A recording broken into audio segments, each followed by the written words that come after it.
cha mwanzo kamfungia kile chumba.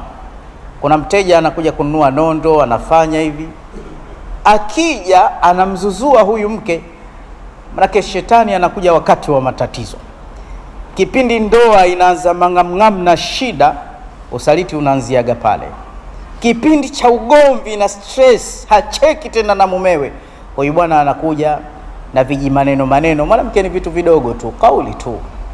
Ndio maana wanasema vitu vitatu baba visikushinde, ala rasihi, mfuko usikushinde.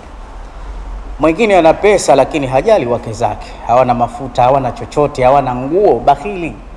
Yani akitoa hela akula anaona ashamaliza. Ndio wale wanawake tuwazuzue wanaosema mimi mume wangu ana pesa, anakupa una ngapi hapo ulipo? 20,000 mfukoni hauna. Si bora hata ungekuwa na maskini tu. Na huu ni ukweli. Yani mwanaume akishatoa hela mboga na nini basi keshamaliza. Anaona anampa mke. Hapana, hata sisi maskini tunatoa hizo. Tena mara nyingine maskini anatoa zaidi kuliko wewe.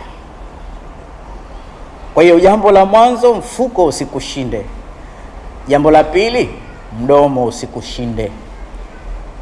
Mdomo usikushinde. Muombe Mungu akupe mlinzi, kisitoke kile ambacho hakitakiwi kutoka, kwa sababu ukitoa maneno mabovu yakimjeruhi mkeo ni melanchol, anafunga moyo wake.